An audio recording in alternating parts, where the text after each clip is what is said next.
ठीक है। सर तो वो भाई प्राइम मिनिस्टर्स की पावर क्या होती है और गवर्नर जनरल की पावर क्या होती है?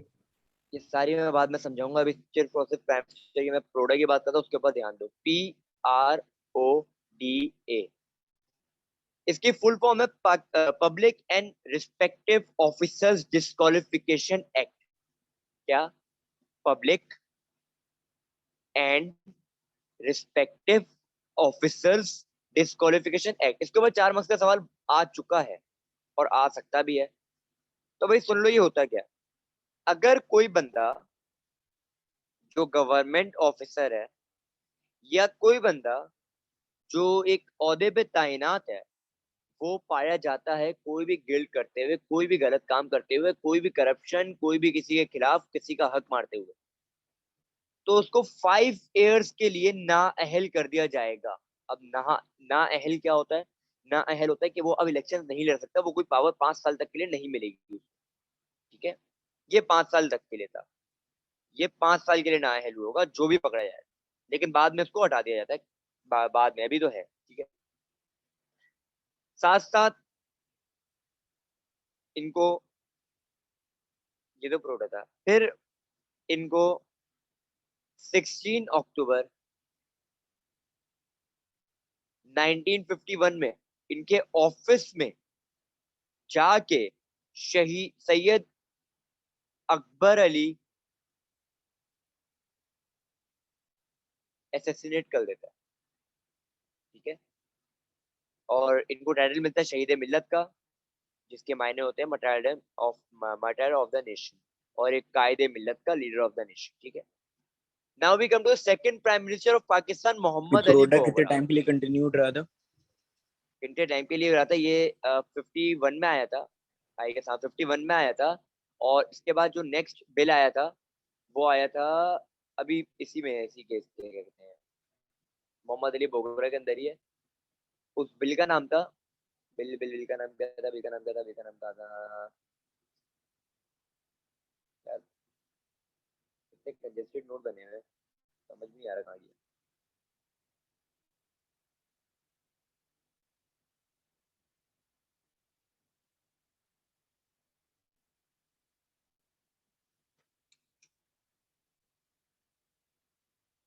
अभी आगे आएंगे, दिख जाएगा अभी, साथ साथ चलो। ठीक है। मोहम्मद अली बोगरा। मोहम्मद अली बोगरा भी ईस्ट पाकिस्तान से ही बिलोंग करते थे।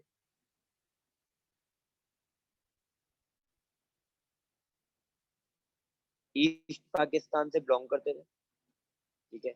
और पॉलिटिक्स में तो इनका कोई कैरियर था ही नहीं, कुछ भी नहीं था, कोई एक्सपीरियंस नहीं, कोई कैरियर नहीं, बस पॉलिटिक्स में चलेगा। और पॉलिटिक्स में गए जब मुल्क, सुनना, सीन सुनना क्या होता है, मसले क्या होते हैं, मलिक गुलाम मोहम्मद करता ही है भाई। ओ सॉरी, हाँ, मलिक गुलाम मोहम्मद अली बोगरा करता है क्या, सुनो। जिस वक्त सितंबर, पहले सुनो, सितंबर 1954 की बात हो रही है। मलिक गुलाम मोहम्मद, जो कि मुल्क का कौन है, गवर्नर जनरल है। ठीक है। पाकिस्तान से बाहर गया हुआ होता है, गवर्नर जनरल बाहर गया हुआ है। तो बोगरा उसकी पीठ पीछे एक काम करता है, वो होता है असेंबली में एक कानून पेश करने की कोशिश करता है, जिसमें कहता है कि गवर्नर जनरल की पावर को कम कर दो, क्या कर दो, और प्राइम मिनिस्टर की पावर को बढ़ा दो। सवाल, ऐसा क्यों? ताकि वो मलिक गुलाम मोहम्मद गवर्नर जनरल जो था, वो प्राइम मिनिस्टर को हटा ना सके, इसलिए। लेकिन ये एक्ट 15 मिनट में, कितने, 15 मिनट में एक्सेप्ट हो जाता है, अप्रूव हो जाता है। आज तक कभी ना 15 मिनट में अप्रूव कर लिया, कोई भी बिल पास किया 15 मिनट में अप्रूव। और जब ये जैसे ही एक्ट पास होता है 1954 में ही, तो प्रोडा जो था उसको हटा देते हैं। क्यों हटाते हैं? ये बोल के कि गवर्नर जनरल अब मिनिस्टर को तो हटा नहीं सकता किसी भी। तो प्रोडा किसके हाथ में था? देखो, प्रोडा के अंदर जो था, PRODA, इसके अंदर मुल्क का गवर्नर जनरल हटाएगा, जो मेन लीडर होगा। मेरा जी इतना अजीब सा बना है। गवर्नर जनरल ही हटा सकता है किसी भी बंदे को। अब जब गवर्नर जनरल की पावर ही डिक्रीज हो गई, तो क्या गवर्नर जनरल किसी को हटा सकता है? नहीं। तो प्रोडक्ट क्या हो गया? खत्म। 51 में आया था और खत्म कब हुआ? 54 में। ठीक है, इसलिए कहते साथ साथ चलो, आता रहेगा ये चीज, तुम लोग के सवालों के जवाब आगे आते रहेंगे। अब जब पावर कम हो गई तो मलिक गुलाम मोहम्मद आया वापस पाकिस्तान, बोगरा, सॉरी हाँ सही है, और मलिक गुलाम मोहम्मद आया, बोगरा को देखा कि भाई बोगरा ने क्या किया, मसले मसाइल शुरू हो गए, आपस में लड़ना शुरू हो गए ये लोग। मलिक गुलाम मोहम्मद ने केस में कोर्ट में केस कर दिया, रीअपील कर दी कि भाई ये वाला जो एक्ट पास हुआ है गलत एक्ट पास हुआ है, बिल्कुल। इसकी एग्जाम्पल लो अभी, रिसेंटली अभी अभी असेंबली डिसॉल्व की थी, ऑपोजिशन वालों ने क्या किया, कोर्ट गए, उन्होंने बोला ये गलत काम हुआ है। जब गलत काम हुआ तो उन्होंने इसको वापस लगवा दिया। लेकिन जब मलिक गुलाम मोहम्मद ने ये रीअपील करी तो इसकी रीअपील को मना कर दिया कि हम आपके अपील को नहीं मानते। मुल्क में हालात खराब, तो सिकंदर मिर्जा ने चौधरी मोहम्मद अली को प्राइम मिनिस्टर लगा दिया। किसको लगा दिया? चौधरी मोहम्मद अली। चौधरी मोहम्मद अली के बारे में भी नहीं पढ़ना, हुसैन शहीद के बारे में भी नहीं पढ़ना, उसके बाद इब्राहिम के बारे में भी नहीं पढ़ना, उसके बाद मलिक फिरोज खान के बारे में भी नहीं पढ़ना। ये सारे कौन है? ये सारे मुल्क के प्राइम मिनिस्टर्स हैं, लेकिन it is not a part of syllabus. तो हम क्यों पढ़े? हम नहीं पढ़ रहे भाई, हमारी मर्जी। अब हम आते हैं असल बंदे के पास। असल बंदा कौन था? अयूब खान। इसके बारे में बहुत पढ़ना है, ये बंदा बहुत पढ़ाएगा हमें। अयूब खान। भाई अयूब खान मुल्क में किस तरीके से आया था बताओ जल्दी से। मैंने कहा था सिकंदर मिर्जा से जब संभाला नहीं जा रहा था मुल्क को तो उसने क्या किया था? Martial law. मार्शल लॉ लगा दिया था। तो अयूब खान को बना दिया था chief of martial law administrator. Administration करेगा, संभालेगा, मुल्क को संभालेगा। एक कानून है मुल्क का, पाकिस्तान का एक कानून है भाई, कि जब भी मार्शल लॉ लगता है तो कॉन्स्टिट्यूशन जो होता है वो खत्म हो जाता है, असेंबली जो होती है वो डिसॉल्व हो जाती है, और कोई भी मिनिस्टर जो है वो नहीं रहता। सिर्फ एक वर्ड रहता है, वो होता है आर्मी। सब कुछ आर्मी के हाथ में। अब ये मुल्क का वाहिद बंदा है जिसके हाथ में सब कुछ है। आर्मी है ना, आर्मी के हाथ में सब कुछ है। ये आया, इसने सबसे पहला काम किया, इसने सबसे पहला काम ये किया, इसने बोला बैंड लगा रहा हूं मैं। किस पे? पॉलिटिकल पार्टीज पे।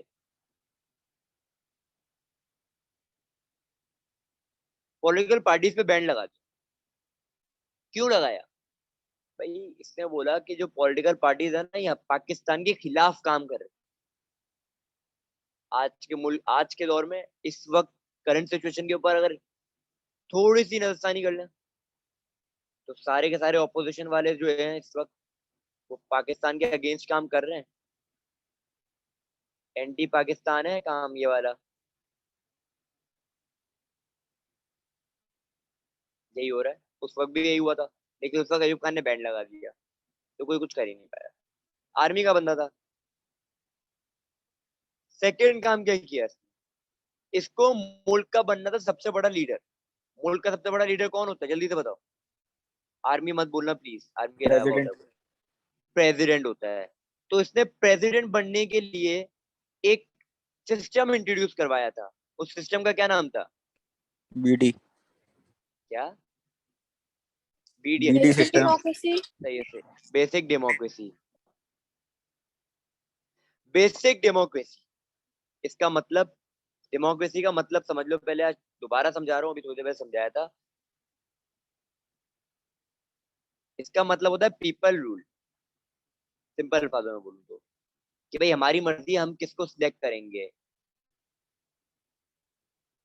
ठीक है, इलेक्शन। अब डेमोक्रेसी में इसने बोला एक 4 tier सिस्टम इंट्रोड्यूस करवाया। इसने बोला ऑर्डिनरी पीपल जो है वो डिस्ट्रिक्ट को सिलेक्ट करेंगे। सही है, डिस्ट्रिक्ट ऑर्डिनरी, मैं सॉरी उल्टा बोला मैंने, ऑर्डिनरी करेंगे यूनियन को, यूनियन करेंगे डिस्ट्रिक्ट को, और डिस्ट्रिक्ट करेंगे डिविजनल को। Ordinary, union, district, divisional. Ordinary, अब समझ लो ना होता है क्या, ये तो पता है ऑर्डिनरी, यूसी, डीसी, डीसी, समझ लो होता है क्या। ऑर्डिनरी पीपल कौन है? हम लोग पीपल, मैं भी ऑर्डिनरी हूँ मुल्क में, सही है। यूसी क्या होता है? एक आपका एरिया है, फॉर एग्जाम्पल एक एरिया ले लो, बफर जोन, ठीक है। बफर जोन में जो रिप्रेजेंटेड होगा, जो एक रिप्रेजेंट करेगा एक बंदा, उन उस बंदे को कहा जाएगा यूसी हेड। ये बफर जोन की एक पूरी यूसी होती है संभालने के लिए, शॉर्ट, ठीक है, शॉर्ट में बोलूं तो मतलब। फिर हम बात करते हैं, एक यूसी हो गई, यूनियन काउंसिल। फिर आती है डिस्ट्रिक्ट, सुना होगा डिस्ट्रिक्ट मलीर, इसका मतलब मलीर के पूरे एरिया को देखेगा। फिर आती है डिविजनल, डिविजनल होते हैं सिटीज के एक टोटल 95% लोगों ने, जब ये इलेक्शन करवाए गए, तो कितने लोगों ने में ऐलान किया कि हम आपके साथ हैं, आप आगे बढ़े? 95%।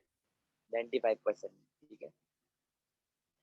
अयूब खान अब खुल के क्या बन गया?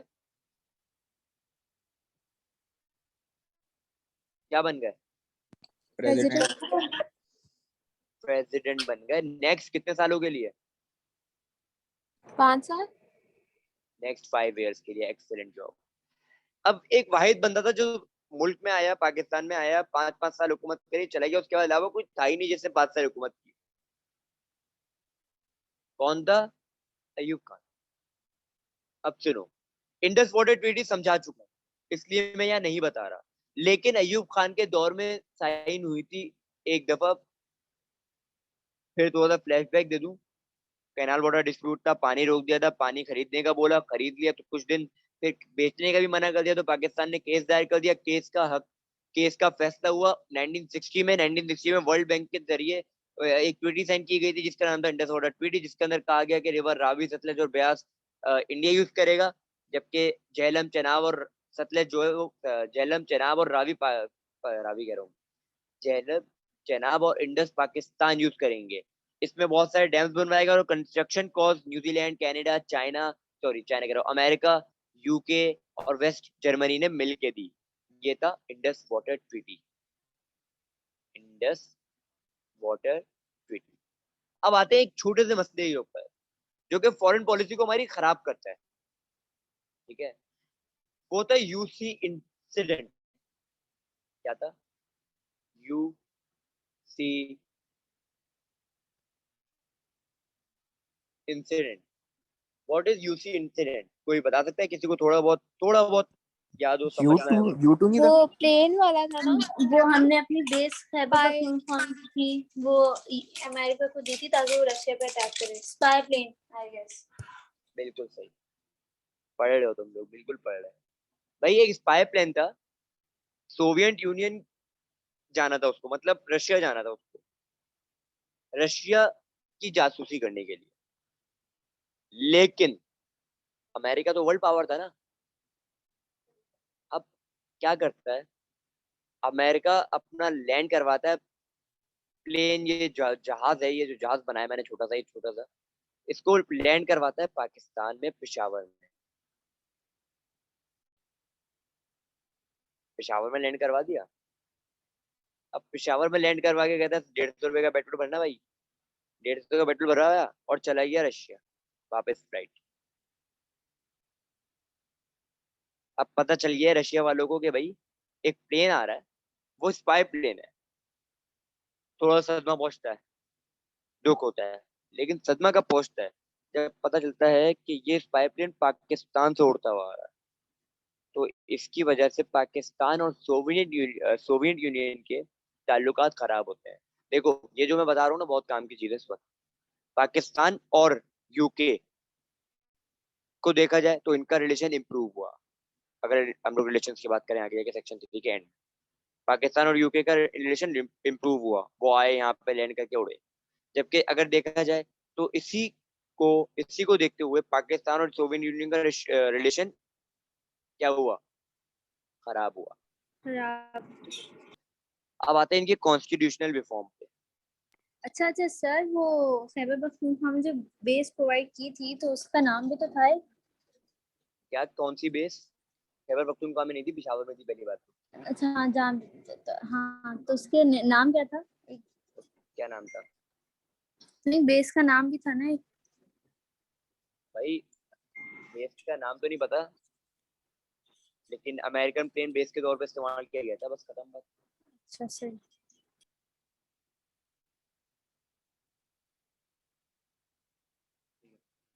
कॉन्स्टिट्यूशनल रिफॉर्म्स, ये मुल्क का कौन सा कॉन्स्टिट्यूशन है पहले ये बता दो। Second. Second, second constitutional reform है, और इसको इम्प्लीमेंट किया गया विदाउट डिबेट। कोई बहस हुई नहीं। मेरा सवाल, बहस हुई क्यों नहीं भाई? बताओ। क्योंकि इसने सिर्फ ऑर्डर पास कर दिया था बगैर डिबेट के। पॉलिटिकल पार्टी से बैन लगा हुआ था। हाँ, असल चीज है ये, पॉलिटिकल पार्टीज पे तो बैन था, तो डिबेट करता कौन? डिबेट करने वाला कोई बंदा था ही नहीं। तो इसको without any debate, without any kind of debate accept कर लिया। अब इसके अंदर क्या क्या चीजें आई हैं सुनो। इसमें प्रेसिडेंट को इमेंस पावर मिली, ठीक है। एक देखो, अब दोबारा से हम लोग वही सेक्शन 2 में घुसने वाले हैं, पार्लियामेंट वगैरह पढ़ने में। एक बनाएगी नेशनल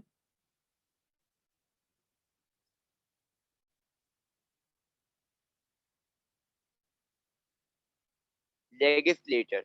इसका काम होता है कानून बनाना। क्या बनाना? कानून बनाना, कोई लॉ बनाना। तो इसके अंदर कह दिया कि भाई जब तक अप्रूव नहीं करेगा प्रेसिडेंट कोई भी लॉ, वो मुल्क में अप्रूव नहीं कर सकते। इस कानून में कंटिन्यू कर रहा हूँ, कुछ कानून को, कॉन्स्टिट्यूशन की बात हो रही है यहाँ पे। उसी कॉन्स्टिट्यूशन में बोला राइट्स और नॉन मुस्लिम के प्रोटेक्ट किए जाएंगे, कुरान और सुन्ना के हिसाब से मुसलमान अपनी जिंदगी जिएंगे। और तो और बोल दिया कि कुरान और सुन्ना पाकिस्तान का सुप्रीम लॉ होगा। बस नाम का इन्होंने बोल दिया कि पाकिस्तान में कानून फॉलो होते हैं इस्लामिक, लेकिन नहीं होते। एक अपसेट आया है। एक अपसेट क्या आया? किसके लिए आया? ईस्ट पाकिस्तान वालों के लिए आया। क्यों? क्योंकि पाकिस्तान को पैसा मिल रहा था सारा का सारा ईस्ट पाकिस्तान से। कॉन्स्टिट्यूशनल में तो वेस्ट पाकिस्तान, ईस्ट पाकिस्तान के बारे में कोई बात ही नहीं हो रही। उनको तो कोई हक ही नहीं मिल रहा, उनका तो कोई सदर ही नहीं सिलेक्ट हो रहा, ना प्रेसिडेंट सिलेक्ट हो रहा है, ना उनकी नेशनल लैंग्वेज बनाई जा रही है, ना उनका कल्चर फॉलो करने दे रहे हैं सही से। तो यहाँ से ऑफेंस शुरू हो चुका है, ऑफेंडेड हो चुके हैं। इसने एक और बात बोल दी कि नेशनल लैंग्वेज होगी उर्दू, उसकी वजह से और ऑफेंड हो गए बंगाली कि भाई क्यों।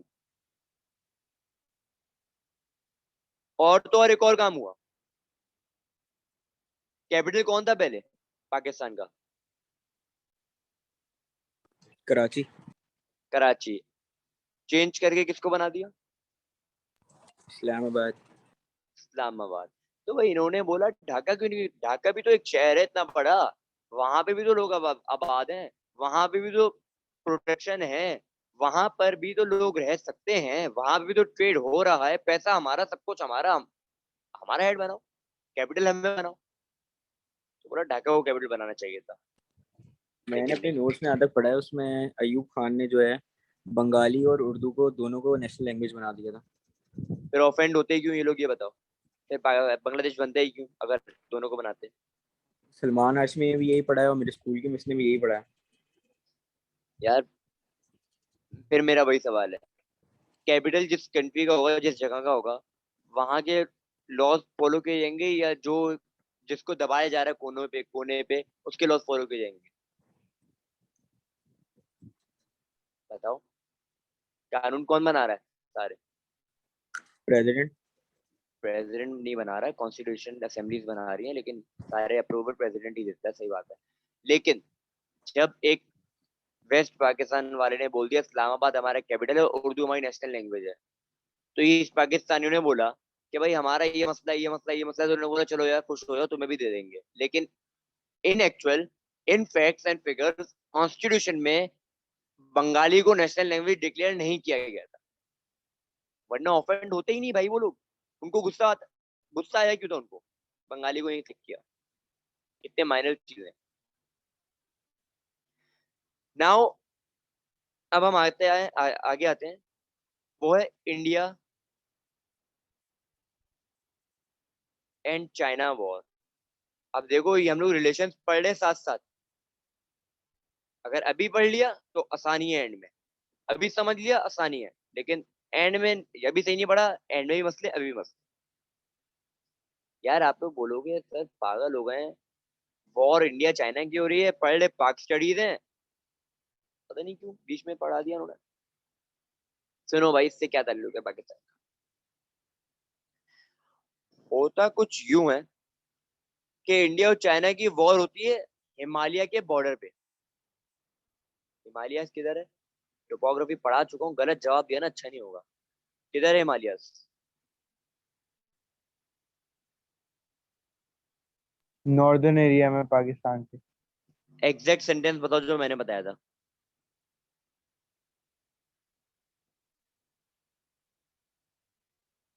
यार क्या हो गया तुम लोगों को? नॉर्थ ईस्ट में। नहीं भाई, जो मैंने क्लास में बताया था, जो कश्मीर सेंटेंस से मैंने कनेक्ट करता है ना। नहीं, जो मैंने अल्फाज बताए थे वो बताओ। तुमने बोला था कि कश्मीर इसलिए नहीं छोड़ते नहीं, मैं क्योंकि वो मैं कनेक्ट कश्मीर के करते हैं इंडिया चाइना को नहीं। और पाकिस्तान को। हाँ अब आयो इंडिया और पाकिस्तान और चाइना की बात पे। कश्मीर नहीं था, extreme north of Pakistan bordering with China, ये लोकेशन मैंने सेंटेंस अभी तक याद है मुझे। याद आया कुछ? क्योंकि लोकेशन थी कश्मीर की, कश्मीर कह रहा हूँ, यार लेकिन वो तो कराकोरम है हिमालयस ना, की। हिमालय से ऊपर। अरे यार, मैं भी क्या कह रहा हूँ, चाइना पाकिस्तान के बॉर्डर पे एक हिमालय जैसी रेंज है, वहां पे जंग हुई थी। बस ज्योग्राफी नहीं पढ़ रहे ना, सिंपल सी बात है, एक सवाल पूछा था छोटा सा, ठीक है। अब वहां पे जंग चल रही है, इससे पाकिस्तान का क्या ताल्लुक है? पाकिस्तान का ये ताल्लुक है, दोनों नेबरिंग कंट्री हैं, लेकिन पाकिस्तान ने पूरा का पूरा सपोर्ट दिया चाइना को, तो पाकिस्तान को एक गिफ्ट मिलता है, अच्छा सर पता है एक क्या? मिनट, ये कब हुई थी? 1962। अच्छा, और वो इंडो पाक वॉर कौन सी है फिर? 1965 में वो?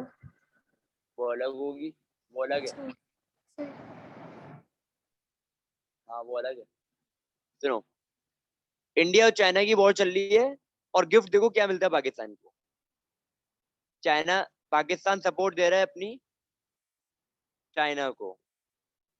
जब वॉर खत्म होती है तो चाइना भी गिफ्ट करता है कुछ, 750 माइल्स ऑफ सियाचन। टेरिटरी किसकी थी? चाइना की। चाइना ने क्या कर दिया? गिफ्ट कर दिया कि जाओ यार, क्या याद रखोगे, ये लो। जिसकी वजह से फ्रेंडली रिलेशंस इंप्रूव हुए पाकिस्तान और चाइना के दरमियान। ठीक है, अब हम आते हैं आगे। अभी हम अयूब खान के बारे में ही पढ़ रहे हैं अभी तक।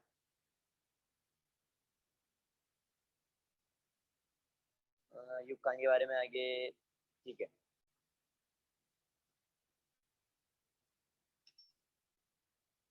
अब हम आते हैं प्रेसिडेंशियल इलेक्शन के ऊपर। क्या चीज? इलेक्शंस। मेरा सवाल है, इलेक्शंस क्यों हो रहे हैं?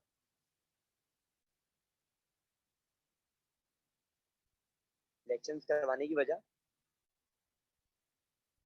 5 साल खत्म हो गए। 5 साल खत्म हो गए इसलिए। 1960 में पाकिस्तान प्रेसिडेंट बना दिया गया था अयूब खान को। अब अयूब खान के 5 साल खत्म हो गए। अब अयूब खान लड़ता है किसके साथ इलेक्शन? फातिमा जना। अयूब खान वर्सेस फातिमा जिन्ना। जीतता कौन है? अयूब। अयूब खान। अयूब खान। 34% सीट फातिमा जिन्ना जीतती है और 64% सीट अयूब खान जीतते हैं। फातिमा जिन्ना ने बोला मैं कायद मोहम्मद जिन्ना की बहन हूँ तो बहुत ज्यादा पॉपुलर होंगी, लेकिन फिर भी वो हार गई। और उन्होंने एक क्या कहते हैं, इल्जाम लगा दिया। मेरा सबसे सवाल है, जब भी इलेक्शन कोई हारता है तो इल्जाम क्या लगाता है? जाली Rigging. इलेक्शन पर्ची Rigging, rigging. रिगिंग हुई है, धांधली हुई है, इलेक्शन अनफेवर है, ये इलेक्शन गलत हुए हैं, पैसा खिलाया है, हमेशा यही इल्जाम लगाया जाता है। लेकिन अयूब खान प्रेसिडेंट बन गए, अब कोई कुछ नहीं कर सकता। ठीक है, अब आते हैं वॉर ऑफ 1965।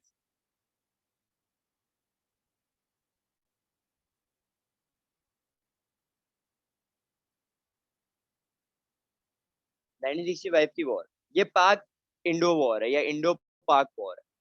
मेरा सवाल ये किस इशू पे हुई थी? एक इशू था कश्मीर. कश्मीर इशू पे हुई थी। होता ये इंडिया कश्मीर वैली को ऑक्युपाइड कर चुका है, लेकिन वहां के लोग स्टार्ट करते हैं एक civil disobedient movement against the Indian government. अब कुछ याद दिलाओ, सिविल डिसओबीडिएंट मूवमेंट पहले भी होती थी, गांधी के दौर में होती थी, इंडिया में होती थी, लेकिन अब तो कश्मीरी ने स्टार्ट की है। कश्मीरी एक ने स्टार्ट किया और सब ने मिलके उसके साथ दिया। वजह क्या थी?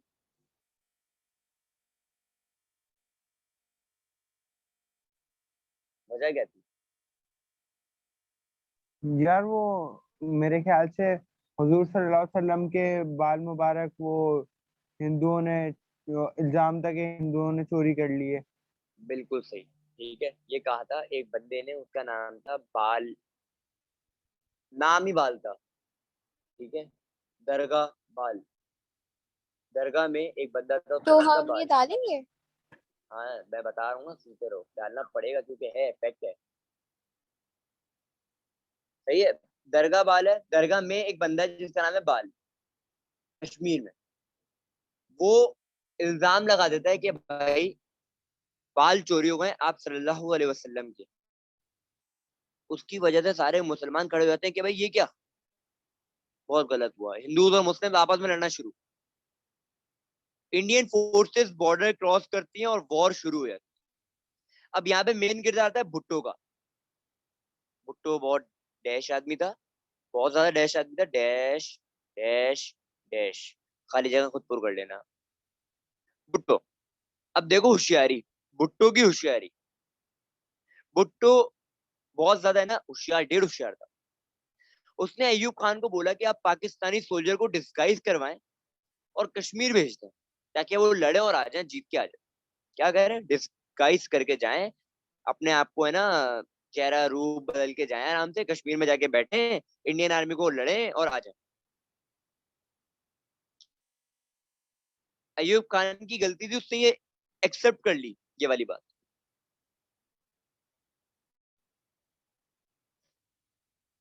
पाकिस्तान आर्मी डिस्गाइज करके अपने आप को पहुंची वहां पे। पाकिस्तान आर्मी पहुंच गई, 17 दिन तक वॉर चली। कितने? 17 डेज तक। और एंड कैसे हुई, कुछ बताओ, कैसे हुई एंड? ताशकंद. वो एंड हुई थी सीज फायर एग्रीमेंट पे। हाँ, ताशकंद डिक्लेरेशन हुई थी, लेकिन उससे पहले एक साइन किया गया था एग्रीमेंट, वो था सीज फायर एग्रीमेंट।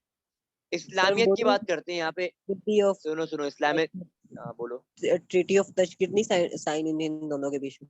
मैं समझा रहा हूँ ना, वही तो है एक तरीके से ये, और क्या अच्छा है? मैं एक तरीके से तुम लोगों को एग्जांपल दो समझाने के लिए। इस्लामियत में जाओ, आप सल्लल्लाहु अलैहि वसल्लम की अर्ली लाइफ में जाओ, एक जंग हो रही थी, उस जंग का क्या नाम था? सिविल वॉर थी वो। अरबुल फजार. और उसका कंक्लूजन क्या निकला था? हल्फुल फुदूल. हल्फुल फुजूल। उसमें क्या कहा गया था कि आपस में अब नहीं लड़ेंगे, राइट? सेम केस यहाँ पे इंडिया पाकिस्तान की वॉर हो रही थी, सिविल सिविल कह रहा हूँ, सीज फायर एग्रीमेंट साइन हुआ, जिसके अंदर कहा कि हम आपस में एक दूसरे पे अब अटैक नहीं करेंगे। 9 पॉइंट डिक्लेरेशन थी ये, और इसे ताशकंद डिक्लेरेशन भी कहा जाता है। ये एक रिस्पेक्टफुल सोल्यूशन था कश्मीर के प्रॉब्लम का। ठीक है, अब बात करते हैं ताशकंद डिक्लेरेशन है क्या। वॉर के बाद होता है ये कुछ। ठीक है,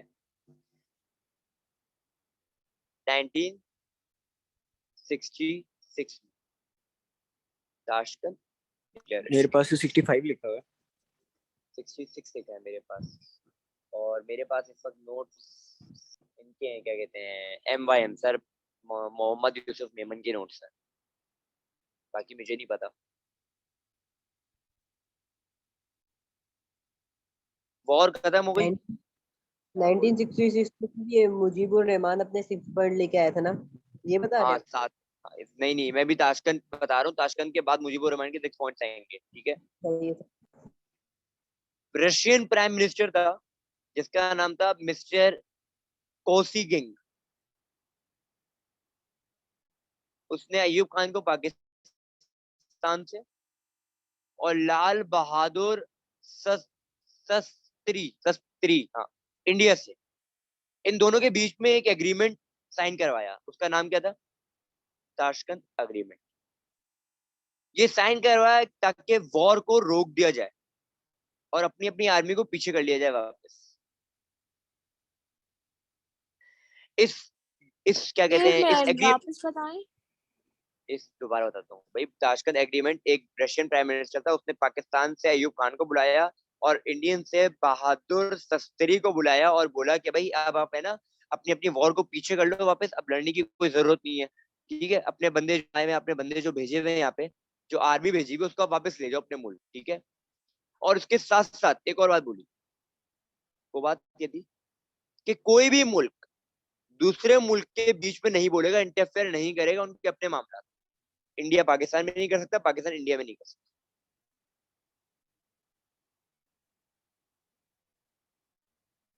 इस डिक्लेरेशन के बाद शास्त्री जो इंडिया से आया था, उसको हार्ट अटैक हो गया, वो बेचारा मर गया। देखो, पाकिस्तान से मिला और मर गया। अयूब खान फौज का था, फौज था ना, फौजी, हरा के मार दिया बेचारे को। अब मीडिया में, जब अभी खत्म नहीं हुई वॉर, अभी डिक्लेरेशन हुई है खाली, मीडिया ने अनाउंस कर दिया पाकिस्तान वॉर जीत गया। मैं भाई, आजाद कश्मीर आजाद हुआ था थोड़ा सा, लेकिन वॉर ही जीत गया। ये होती है मीडिया की होशियारियां। इतनी सी बात होती है एक नुक्ते जितनी, वो है ना पूरा सर्किल बना के दिखाते हैं। ये मीडिया है। अब बात करते हैं मुजीब के 6 पॉइंट्स की, बल्कि छोड़ो, मुजीब के 6 पॉइंट बाद में पढ़ेंगे। अब बात करते हैं एस्टेब्लिशिंग अ न्यू कैपिटल। तो ये बता दिया। इसका कंक्लूजन क्या हुआ? किसका किसका किसका? ताशकंद का। वो हाँ। उसका सीज फायर हो गया ना, आपको एक दूसरे पे अटैक नहीं करेगा। सीज फायर का मतलब होता है ना आप हम पे फायर करोगे, ना अटैक करोगे, ना हम आप पे फायर और अटैक करेंगे, बस, ठीक है। सुना होगा, न्यूज देखते हो ना, न्यूज घर पे देखते होगे आप सब, तो सुना होगा कि इंडिया ने, भारत ने सीज फायर की खिलाफ वर्जी करते हुए पाकिस्तानी फौजी कैंप पे निशाना बनाया। सीज फायर की खिलाफ वर्जी, सीज फायर यही था, ठीक है। अब बात करते हैं स्टैब्लिशिंग अ न्यू कैपिटल। मैंने अभी बता दिया था, कराची को नया कैपिटल बना दिया, इस्लामाबाद, सॉरी, कराची से हटा के इस्लामाबाद को नया कैपिटल बना दिया। 1919 कब बनाया था? कम ऑन जल्दी 67। यार, 58 में बनाया था।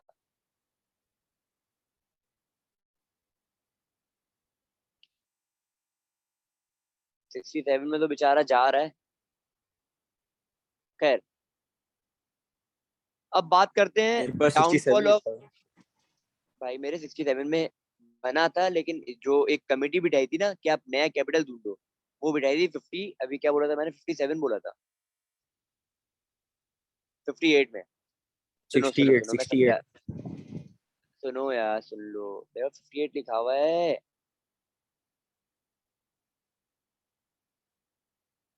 मेरे पास गलत होगा बस, सिंपल सी बात। इससे आगे नो बहस। अच्छा, क्लास रिज्वाइन करो, रिकॉर्डिंग स्टॉप,